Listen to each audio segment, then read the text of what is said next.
നമസ്കാരം. ഫാമിലി മാറ്റേഴ്സിൻ്റെ എപ്പിസോഡിലേക്ക് സ്വാഗതം. നമ്മളൊപ്പം ഉള്ളത് ജോർജ് കുളങ്ങര സാറാണ്. സാറേ, അപ്പോൾ ഇന്ന് ഏത് വിഷയത്തെ പറ്റിയിട്ടാണ് നമ്മൾ ആദ്യമായിട്ട് സംസാരിക്കുന്നത്?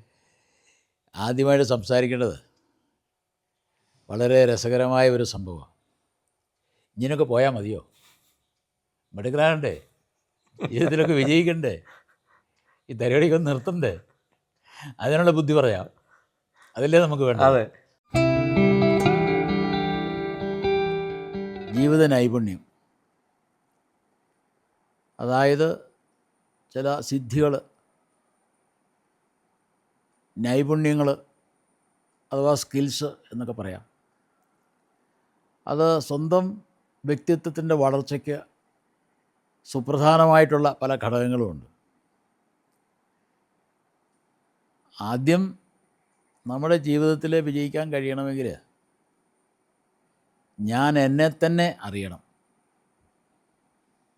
ഞാൻ എന്നെ മനസ്സിലാക്കണം, ഞാൻ എന്താണ്, ഞാൻ എന്തായിത്തീരണം, അതിന് ഞാൻ എന്തൊക്കെ ചെയ്യണം, ഞാൻ എങ്ങനെ പ്രവർത്തിക്കണം, ഇങ്ങനെയുള്ളതിനെ സംബന്ധിച്ച നല്ല ഒരു കാഴ്ചപ്പാട് അവനവന് ഉണ്ടായെങ്കിൽ മാത്രമേ അവനവൻ്റെ ജീവിതം ധന്യമാക്കാൻ സാധിക്കുകയുള്ളൂ, അത് വിജയപ്രദമാക്കാൻ സാധിക്കുകയുള്ളൂ. നമ്മളെല്ലാം സ്കൂളിൽ സയൻസ് പഠിച്ചവരാണ്, ഫിസിക്സ് പഠിച്ചവരാണ്, കാന്തത്തെപ്പറ്റി പഠിച്ചവരാണ്. കാന്തം എന്താണെന്നറിയാം, കാന്തത്തിൻ്റെ ശക്തി എന്താണെന്ന് നമ്മൾ പഠിച്ചിട്ടുണ്ട്, മനസ്സിലാക്കിയിട്ടുണ്ട്. ഇപ്പോൾ ഒരു മൊട്ടുസൂചി എടുക്കുക, ആ മൊട്ടുസൂചി എടുത്തു കഴിഞ്ഞാൽ അത് എവിടെ വയ്ക്കുന്നോ അത് അവിടെ ഇരിക്കും. പക്ഷേ ആ മൊട്ടുസൂചിയിലേക്ക് കാന്തിക ശക്തി സന്നിവേശിപ്പിച്ചാൽ അത് വളരെ പവർഫുള്ളാവും. ആ വളരെ ലഘുവായൊരു മൊട്ടുസൂചിയിലേക്ക് ഈ കാന്തിശക്തി സന്നിവേശിപ്പിച്ചാൽ ആ മൊട്ടുസൂചിക്ക് വേറെ 12 മൊട്ടുസൂചികളെ കൂടെ ലിഫ്റ്റ് ചെയ്യാൻ സാധിക്കും, ഉയർത്താൻ കഴിയും. അപ്പോൾ എന്താ അവിടെ സംഭവിച്ചത്? ആ ലളിതമായ ആ മൊട്ടുസൂചിയിൽ കാന്തികശക്തി സന്നിവേശിപ്പിച്ചപ്പോൾ, ആ കാന്തം കൊണ്ട് അതിനെ പ്രചോദിപ്പിച്ചപ്പോൾ, അതിനെ ഇൻസ്പയർ ചെയ്തപ്പോൾ വേറെ 12 മൊട്ടുസൂചികളുടെ പ്രതലത്തിൽ നിന്ന് ഉയർത്താൻ കഴിയുന്നു. അതുപോലെയാണ് നമ്മുടെ ജീവിതമെന്ന് പറയുന്നത്. പല സോഴ്സുകളിൽ നിന്നും, പല വ്യക്തികളിൽ നിന്നും, പല സാഹചര്യങ്ങളിൽ നിന്നും നമ്മൾ ഇൻസ്പിറേഷൻ ഉൾക്കൊള്ളുകയാണ്, പ്രചോദനം ഉൾക്കൊള്ളുകയാണ്, പ്രചോദിക്കപ്പെടുകയാണ് ചെയ്യുന്നത്.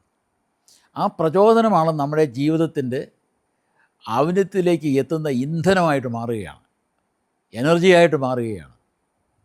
അപ്പോൾ ആ ഇന്ധനം, അതിനെ എങ്ങനെ നമുക്ക് സ്വാംശീകരിക്കാൻ കഴിയും, അതിനെ എങ്ങനെ നമ്മുടെ ചുറ്റുവട്ടത്തിൽ നിന്നും നമുക്കതിനെ ആർജിച്ചെടുക്കുവാൻ കഴിയും തുടങ്ങിയ കാര്യങ്ങളെ സംബന്ധിച്ചാണ് ഇനി നമ്മൾ ചർച്ച ചെയ്യാൻ പോകുന്നത്. അപ്പോൾ ആ മൊട്ടുസൂചിക്ക് ഞാൻ ആദ്യം സൂചിപ്പിച്ചതുപോലെ ഒരു ചെറിയ മൊട്ടുസൂചിക്ക് അതിൻ്റെ മറ്റു 12 മൊട്ടുസൂചികളെ ഉയർത്തുവാൻ കഴിയുന്നത് പോലെയാണ് ഒരു വ്യക്തിയെ സംബന്ധിച്ച്.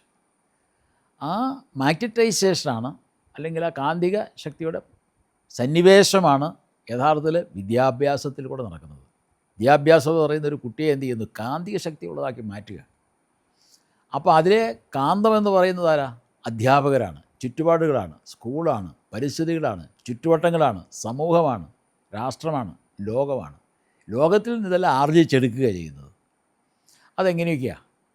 അതിൽ ഏറ്റവും പ്രധാനപ്പെട്ട ഒരു കാര്യം എന്ന് പറയുന്നത് എന്താണെന്ന് വെച്ചാൽ, നമുക്കകത്തും പുറത്തും അനന്തമായ വിഭവങ്ങളുണ്ട്, ശക്തിയുണ്ട്, കഴിവുകളുണ്ട്. അപ്പോൾ ഇതിനെ തിരിച്ചറിയുവാനും അതിനെ പ്രയോജനപ്പെടുത്താനും നമുക്ക് സാധിക്കും. അത് സാധിക്കണമെങ്കിൽ എന്ത് ചെയ്യണം? ആദ്യം നമുക്കറിയേണ്ടത് എന്നെ തന്നെയാണ്. അതിനെയാണ് നമുക്ക് സെൽഫ് അവെയർനെസ് എന്ന് പറയാം, അല്ലെങ്കിൽ കാര്യങ്ങൾ സ്വയം മനസ്സിലാക്കാനുള്ള ഒരു ശേഷിയെ നമുക്ക് പറയാൻ സാധിക്കും. അപ്പോൾ അതിൽ കൂടെ എൻ്റെ ശക്തി എന്താണ്, എൻ്റെ ശക്തി കുറവെന്താണ്, എൻ്റെ കഴിവെന്താണ്, എൻ്റെ കഴിവുകൾ എന്താണ് എന്ന് തിരിച്ചറിയാൻ കഴിഞ്ഞാൽ നമുക്ക് കഴിവില്ലാത്ത മേഖലയിലേക്ക് നമ്മൾ കടക്കേണ്ട കാര്യമില്ല. പലപ്പോഴും അത് തിരിച്ചറിയാതെ അവനവൻ്റെ കഴിവില്ലാത്ത മേഖലയിലേക്ക് കടന്നു ചെല്ലുകയും അവിടെ പ്രവർത്തിക്കുകയും പരാജയപ്പെടുകയും ജീവിതത്തെ നിരാശയിലേക്ക് തള്ളിവിടുകയും ചെയ്യുന്ന ധാരാളം അനുഭവങ്ങൾ, സന്ദർഭങ്ങൾ നമ്മുടെ ചുറ്റുവട്ടമുണ്ട്. നമ്മുടെ കൂട്ടുകാരിലാവട്ടെ, നമ്മുടെ കുടുംബത്തിലാവട്ടെ, നമ്മുടെ കുടുംബാംഗങ്ങളിലാവട്ടെ, സമൂഹത്തിലാവട്ടെ, രാഷ്ട്രീയത്തിലാവട്ടെ, ഏത് മണ്ഡലത്തിലായാലും ഇത് സംഭവിക്കുന്നുണ്ട്. എനിക്ക് കഴിവുള്ള മേഖലയിൽ ഞാൻ കടന്നു ചെല്ലുവാനും അവിടെ പ്രവർത്തിക്കുവാനും അവിടെ ഉൽപ്പാദന പ്രക്രിയയിൽ പങ്കാളിയാകാനും നമുക്ക് അഭിവൃദ്ധിയിൽ നിന്ന് അഭിവൃദ്ധിയിലേക്ക് കടന്നു വരാൻ സാധിക്കും. അതിനെയാണ് ഞാൻ ആദ്യം സൂചിപ്പിച്ചതുപോലെ എന്താ പറയുക, അതിനെ ആത്മബോധം എന്ന് പറയുന്നത്. സെൽഫ് അവെയർനെസ്, ആത്മബോധം, സ്വയം ഒരു ബോധം ഉണ്ടാവണം, സ്വയം ബോധം. അപ്പോൾ ആ സ്വയം ബോധമില്ലായ്മയാണ് പലപ്പോഴും രാഷ്ട്രീയത്തിലായാലും പൊതുപ്രവർത്തനത്തിലായാലും വ്യവസായത്തിലായാലും ബിസിനസ്സിലായാലും കൃഷിയിലായാലും ഏത് മേഖലയിലായാലും സമസ്ത മേഖലയിലും സംഭവിക്കുന്നത്. ഒരു പ്രധാനപ്പെട്ട കാര്യം അത് സ്വയം നമ്മൾ അറിയുക എന്നൊറ്റ കാര്യമേ ഉള്ളൂ. അതിന് ആവശ്യമായ സ്കൂളിംഗ് ഉണ്ടാവണം, അധ്യാപകർക്ക് പറഞ്ഞു കൊടുക്കാൻ കഴിയണം, വിദ്യാലയത്തിൽ അതിനുള്ള സാഹചര്യങ്ങൾ ഉണ്ടാവണം. അതിന് പല ടെസ്റ്റേഴ്സ് ഉണ്ട്. നമ്മൾ പലപ്പോഴും പല കാര്യങ്ങളിൽ ഇടപെടും. ഓരോ കാര്യങ്ങളിൽ ഇടപെടുമ്പോൾ അനുഭവമാണ് ഏറ്റവും വലിയ ഗുരുനാഥൻ എന്ന് പറയുന്നത് പോലെ നമ്മൾ ഇടപെടുന്ന മേഖലകളിൽ നമുക്ക് ടെസ്റ്റ് ഡോസാണ്, അതെല്ലാം നമുക്ക് ടെസ്റ്റ് ചെയ്യാൻ സാധിക്കും. അപ്പോൾ അത് അല്പം പ്രവർത്തിച്ച് കഴിയുമ്പോൾ അറിയാം നമുക്കത് പറ്റുമോ ഇല്ലയോ. അത് സാധ്യമല്ല എന്ന് ബോധ്യം വന്നാൽ അത് കട്ട് ചെയ്യണം, അതിൽ നിന്നും മറ്റ് ഡീവിയേഷൻ വഴിയിലേക്ക് എടുക്കേണ്ടതുണ്ട്. അപ്പോൾ ആ ഒരു അറിവിനെയാണ് നമ്മൾ ആത്മബോധം, അല്ലെങ്കിൽ അതിനെ ഇംഗ്ലീഷ് സെൽഫ് അവെയർനെസ് എന്ന് നമുക്ക് പറയാൻ കഴിയുന്നു. അതോടൊപ്പം തന്നെ നമ്മുടെ ജീവിതത്തിൽ അടുത്ത സ്റ്റെപ്പിലേക്ക് കിടക്കണമെങ്കിൽ എന്ത് ചെയ്യണം? നമുക്ക് സമൂഹത്തിലല്ലാതെ നമുക്ക് ജീവിക്കാൻ പറ്റുകയില്ല. നമ്മൾ ഒറ്റയ്ക്ക് എങ്ങനെ ജീവിക്കാൻ സാധിക്കും? ഒറ്റയ്ക്ക് കുറേ സമയം ജീവിച്ച് അല്ലെങ്കിൽ കുറച്ച് നാളുകൾ ജീവിച്ച് കഴിഞ്ഞാൽ അവസാനം മാനസികമായിട്ട് മാറും. അപ്പോൾ സമൂഹത്തിൽ കൂടെ ജീവിച്ച് കൊണ്ടും കൊടുത്തും ജീവിക്കുന്ന ഒരു ചുറ്റുപാടും സാഹചര്യവും ഉണ്ടായെങ്കിൽ മാത്രമേ നമുക്ക് ശാരീരിക മാനസിക ആരോഗ്യം വളർത്തിയെടുക്കാൻ സാധിക്കുകയുള്ളൂ. ഇവിടെ ഏറ്റവും പ്രധാനപ്പെട്ട ഒരു കാര്യം എന്ന് പറയുന്നത് നമ്മുടെ ശരീരത്തിൻ്റെ ആരോഗ്യം നിലനിർത്താൻ കഴിയണമെങ്കിൽ നമുക്ക് എന്ത് വേണം? മാനസികാരോഗ്യം വേണം. ഇന്ന് ലോകത്ത് മനുഷ്യർ വളരെയധികം, മൃഗങ്ങളുടെ അവസ്ഥ എനിക്കേറെ അറിയില്ല, അവർ വലിയ കുഴപ്പമില്ലാതെ ജീവിക്കുന്നെന്ന് തോന്നുന്നു. പക്ഷെ പ്രശ്നം മുഴുവൻ നമുക്കാണ്, മനുഷ്യർക്കാണ്. മനുഷ്യരുടെ മാനസികാരോഗ്യം കുറയുന്നു എന്നതിൻ്റെ പേരിൽ അത് കാലാതികാലം മുതൽ തന്നെ അങ്ങനെയുണ്ട്. മാനസികാരോഗ്യത്തിന് വേണ്ടി മഹർഷിമാർ എന്തെല്ലാം വഴികൾ കണ്ടുപിടിച്ചിട്ടുണ്ട്, എന്തെല്ലാം ധ്യാനങ്ങൾ, പരിശീലനങ്ങൾ, യോഗ, അങ്ങനെ എന്തെല്ലാം കാര്യങ്ങളുണ്ട് മാനസികാരോഗ്യം സംരക്ഷിക്കാൻ വേണ്ടി. ഉപവാസം, പ്രാർത്ഥന, ഇതെല്ലാം മാനസികാരോഗ്യം സംരക്ഷിക്കുവാൻ വേണ്ടിയുള്ള ഉപാധികളാണ് കാലാതികാലം മുതൽ തുടർന്നുകൊണ്ടിരിക്കുന്നത്. അതിലേക്ക് നമ്മൾ തിരിഞ്ഞെങ്കിൽ മാത്രമേ നമുക്ക് കൃത്യമായ ഒരു മാനസികാരോഗ്യം, കൃത്യമായ ദിനചര്യ, കൃത്യമായ വ്യായാമം, കൃത്യമായ ഭക്ഷണം, കൃത്യമായ ഉറക്കം, കൃത്യമായ വിശ്രമം, ഇങ്ങനെ ഇതെല്ലാം കൂടി ചേരുമ്പോൾ സംഭവിക്കുന്ന ഒന്നാണ് ഈ മാനസിക ആരോഗ്യം എന്ന് പറയുന്നത്.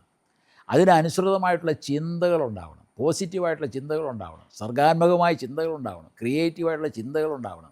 വിനാശകരമായ ചിന്തകൾ എന്ത് ചെയ്യുന്നു? അപകടത്തിലേക്കും നാശത്തിലേക്കും, വ്യക്തിയുടെ നാശത്തിലേക്കും, അതുവഴി കുടുംബത്തിൻ്റെ നാശത്തിലേക്കും, അതുവഴി സമൂഹത്തിൻ്റെ നാശത്തിലേക്കും, രാഷ്ട്രത്തിനും എല്ലാം ദോഷകരമായി തീരും. അപ്പോൾ അതൊരു വലിയൊരു ഘടകമാണ്. അപ്പോൾ അത് സാധിക്കണമെങ്കിൽ എന്ത് ചെയ്യണം?